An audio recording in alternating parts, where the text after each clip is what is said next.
Good morning, I'm Elise Modica, and here's the latest update from Spectrum Autism Research. Autistic people with intellectual disability often excluded in studies, by Ginny Russell. About half of all people with autism also have intellectual disability, but a great deal of autism research is drawn almost exclusively from participants without intellectual disability, as my colleagues and I reported earlier this year. And yet, the researchers tend to generalize the findings across the whole spectrum. This sort of selection bias has a lasting effect on our understanding of autism. It could also undermine the search for effective therapies for people with the condition. Earlier this year, for example, researchers reported a link between the severity of social deficits in autism and the volume of brain areas governing memory and emotion. They found the same association in children with attention deficit hyperactivity disorder. They concluded that the two conditions may have a common biological basis.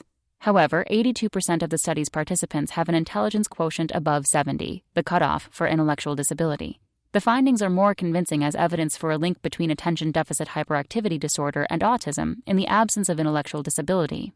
We need strategies to eliminate the bias against intellectual disability and to make sure this much marginalized group of autistic people is included in research.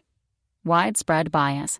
My colleagues and I did a meta-analysis of 301 studies, totaling more than 100,000 autistic participants, published in 2016 in autism journals with a moderate to high impact factor. The studies ranged from brain imaging and genetics to epidemiology and research on therapies, and they all framed their findings as pertinent to the entire autism spectrum. Yet our analysis showed that 94% of the autistic participants do not have intellectual disability. In 80% of the studies, fewer than 1 in 4 participants with autism have intellectual disability. Unfortunately, only about 30% of the studies acknowledged this bias. Bias against the inclusion of minimally verbal autistic people is even more pronounced. Limited language skills are common among people with autism, although this does not necessarily correlate with their intelligence. Our analysis found that only a shocking 2% of the autism samples included nonverbal or minimally verbal participants. We then tracked down citations of the studies in our sample. More than 90% cited results from studies that did not include any participants with intellectual disability as if they pertained to the entire autism spectrum. In a 2017 review, another team identified a scarcity of brain imaging research in autistic people with intellectual disability.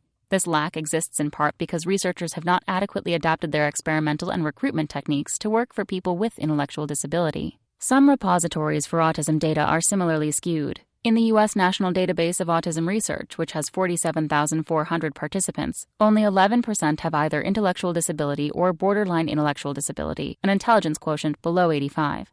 The causes of this bias are easy to identify. Verbally fluent participants are easier to recruit for trials. People with severe intellectual disability may not readily understand research protocols and potential benefits, so their consent is more difficult to obtain. Research instruments are rarely designed for people with severe to profound intellectual disabilities. And of course, parents caring for an autistic child with intellectual disability have little time or energy to participate in research. Concerning consequences. However, researchers must grapple with these limitations because the bias has serious implications. In short, what researchers think they know about autism may not be accurate. For example, the brain anomalies relevant for people who have both autism and intellectual disability may not be the same as those in people with autism alone. Our knowledge of the neuroscience of autism may accurately describe autistic people who do not have intellectual disability, but researchers may inappropriately generalize their results. Bias against intellectual disability might also affect diagnostic practices for autism. For instance, when experts revise autism diagnostic criteria, a bias toward cognitively able participants in the research base could skew the new criteria to identify primarily individuals without intellectual disability. This would alter who is eligible for diagnosis, which also influences the population eligible for research, creating a feedback loop.